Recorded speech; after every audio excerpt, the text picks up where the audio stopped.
Penangkapan Presiden Venezuela Nicolas Maduro dan ambisi Trump ingin mengelola Venezuela memicu ingatan kelam dalam sejarah prajurit Amerika Serikat.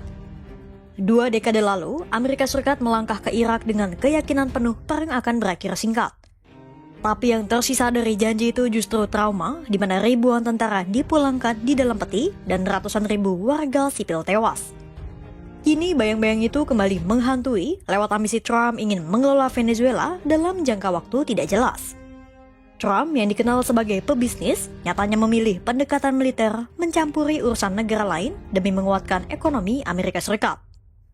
Kira-kira akankah Venezuela jadi Irak selanjutnya?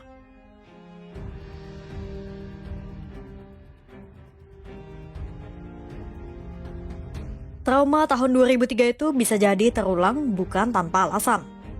Karena pada kasus invasi Irak, semua bermuara dari campur tangan Amerika Serikat yang berkepanjangan. Dan di era Trump, kebiasaan itu kembali muncul. Sejumlah pakar telah menganalisis kebiasaan Trump ini, termasuk pakar transatlantik dari Yayasan Bertelsmann Stiftung, Catherine Clover Ashbrook. Catherine menyebut tabiat Trump untuk ikut cawe-cawe dalam urusan mancanegara itu berasal dari pandangan Trump yang melihat dirinya sebagai orang nomor 1 di Gedung Putih secara imperial alias kekaisaran. Artinya, Trump merasa ia memiliki otoritas yang sangat luas, cenderung menabrak batasan hukum, merasa dominan, dan mengutamakan keputusan sepihak seperti seorang kaisar. Itulah mengapa Catherine menilai Trump cenderung merasa senang ketika dunia bergerak sesuai keinginan pribadinya.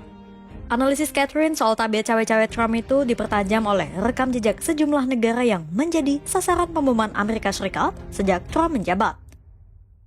Sejak Trump kembali menjabat pada 20 Januari 2025, total ada 7 negara yang menjadi sasaran bombardir Amerika Serikat. Serangan pertama terjadi di Irak pada 13 Maret 2025 ketika Amerika Serikat menyerbu Al-Anbar dengan dalih menargetkan kelompok ISIS. Kedua, di Yaman. Sejak Maret 2025, serangan Amerika Serikat terhadap Houthi semakin meningkat karena kelompok itu terus menargetkan kapal-kapal yang berafiliasi dengan Israel maupun Washington di Laut Merah. Serangan di Yaman berakhir pada 6 Mei 2025 melalui gencatan senjata yang ditengahi Oman. Ketiga, di Iran. Ini adalah salah satu serangan Amerika Serikat yang paling signifikan di tahun 2025. Pada 22 Juni 2025, Trump mengirim serangan udara dan bom penghancur bunker ke 3 fasilitas nuklir Iran dalam perang singkat antara Teheran dan Tel Aviv. Keempat, di Suriah. Pada 19 Desember 2025, Amerika Serikat menyerang 70 posisi ISIS di Suriah dengan dalih balas dendam atas kematian 2 tentara Amerika Serikat. Kelima, di Somalia. Sejak Februari 2025, Trump meningkatkan serangan di Somalia. Setidaknya di tahun 2025, tercatat ada 111 serangan yang dikerahkan Trump untuk menargetkan ISIS. Keenam, di Nigeria. Tepat pada hari Natal, Trump melancarkan serangan terhadap kelompok yang berafiliasi dengan ISIS di Nigeria. Dan ketujuh serta yang terbaru adalah di Venezuela. Pada 3 Januari 2026, Amerika Serikat meluncurkan serangan udara ke 4 titik dan berujung pada penangkapan Presiden Nicolas Maduro dengan dalih keterlibatan Maduro sebagai gembong narkoba. Sebelumnya, selama berbulan-bulan, Amerika Serikat telah menargetkan kapal-kapal Venezuela yang dituduh menyelundupkan narkoba. Serangan itu terus dikerahkan tanpa adanya proses pengadilan terhadap para kru di dalam kapal-kapal tersebut. Dari semua aksi bombardir itu, tentara Amerika Serikatlah yang berada di garis depan dan menghadapi resiko kematian paling tinggi. Pertanyaannya, jika urusan Venezuela berujung panjang, akankah para tentara Washington menghadapi trauma yang sama seperti di Irak?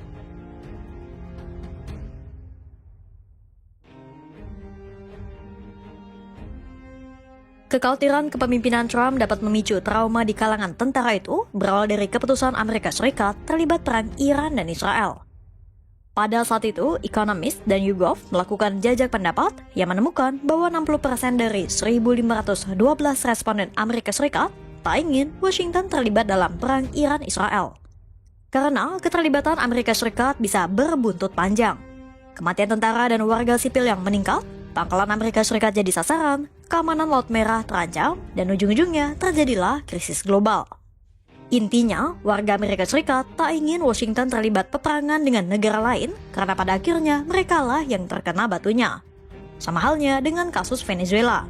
Sebagian rakyat Amerika Serikat menentang rencana Trump yang ingin mengambil alih kekuasaan di Venezuela. Kekhawatiran rakyat Amerika Serikat itu disuarakan oleh pemimpin minoritas Kongres Amerika Serikat, Senator Chuck Schumer. Schumer mempertanyakan ketidakpastian waktu pengambilan kekuasaan itu yang sudah pasti membutuhkan banyak personel militer. Schumer menegaskan rakyat Amerika Serikat tak ingin mengulangi trauma dengan melibatkan Washington dalam peperangan global. Alih-alih mencampuri urusan luar negeri, Schumer mendesak Trump untuk lebih fokus terhadap urusan dalam negeri, salah satunya kasus Jeffrey Epstein. Whenever our country has gotten involved in this kind of regime change and nation building, American families pay the price in blood and in treasure. That's what happened in Iraq, for instance. The American people did not sign up for this kind of military adventurism when they voted for Donald Trump. They wanted a president focused on America first, focused on lowering the cost of living, lowering healthcare costs, lowering grocery prices. Just like Donald Trump in Venezuela for a while. The American people did not sign up for another round of endless wars. They want Donald Trump to focus on the problems here at home, on healthcare, on housing, on energy, on groceries. But Donald Trump's promise to keep us out of foreign entanglements is now as worthless as his promise to release the Epstein files. He promises his base one thing on the campaign trail and does the exact opposite once he's in office. And it's the American people who will pay the price. Schumer mempertanyakan soal rencana Trump mengambil alih kekuasaan Venezuela.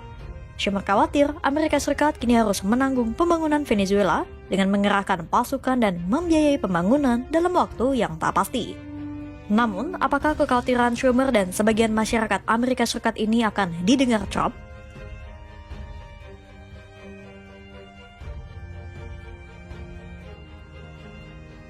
Nafsu Trump untuk membuktikan kedikdayaan Amerika Serikat tampaknya tak berhenti di Venezuela. Karena pada Minggu 4 Januari 2026, di atas pesawat Air Force One, Trump memberi sinyal bahwa sasaran berikutnya akan jatuh di Kolombia, Kuba, Greenland, Meksiko, dan Iran. Meski tak memaparkan rincian rencananya, namun dia telah menyuarakan motivasinya terhadap negara-negara itu. Trump menyasar Greenland karena negara itu kaya akan mineral dan menilai Denmark tak bisa melindungi Nuuk dari ancaman Rusia serta Cina. Sementara di Kolombia, Kuba, dan Meksiko dengan tuduhan isu narkoba. Dan terakhir terhadap Iran karena Teheran enggan meredam program nuklirnya. Itulah kenapa meski tak ada konfrontasi bersenjata, namun tensi Amerika Serikat dengan salah satu produsen minyak global ini masih belum benar-benar mereda sejak Juni 2025. 2 dekade setelah Irak, Amerika Serikat masih memikul bayang-bayang perang yang tak pernah benar-benar selesai. Dan kini, jejak itu terancam terulang saat Venezuela masuk dalam daftar terbaru intervensi Washington. Rekam jejak bombardir di berbagai negara menegaskan tabiat Donald Trump yang cenderung melihat kekuasaan secara imperial, mengabaikan batas hukum, dan menjadikan keputusan sepihak sebagai alat utama kebijakan luar negeri. Di tengah ambisi itu, justru rakyat Amerika Serikatlah yang dilanda ketakutan. Mereka tak ingin anak-anak muda kembali pulang di dalam peti dan tak ingin terjerumus ke dalam perang panjang tanpa ujung.